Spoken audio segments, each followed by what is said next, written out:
যে বিভীষিকাময় সময়ে প্রত্যেক নবী বলেছেন আমি পারবো না, প্রত্যেক নবী বলেছেন নফসি নফসি, আমার কি হবে আমি জানি না, আল্লাহ আমারে বাঁচাও। প্রতিটি নবী বলবেন নফসি নফসি, আল্লাহ তুমি আমারে বাঁচাও আমারে বাঁচাও। বিশ্বনবী মাথা তুলবেন, তুলে বলবেন রব্বি হাবলি উম্মতি, আল্লাহ তুমি আমার গুনাহগার উম্মতকে বাঁচাও।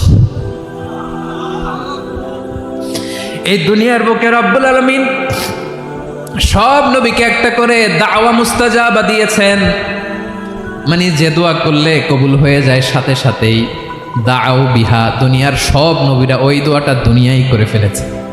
ওয়া ইন্নী আখতাবিউ দাওয়াতি শাফাআতান লি উম্মতি ইয়াউমাল কিয়ামাহ, আমার ওই স্পেশাল দোয়াটা আমি দুনিয়ার বুকে কঠিন বিপদে পড়েও কোনোদিন করি নাই। আমি আমার স্পেশাল দোয়াটা কিয়ামতের দিন আমার গুনাহগার উম্মতকে সুপারিশের জন্য রেখে দিয়েছি।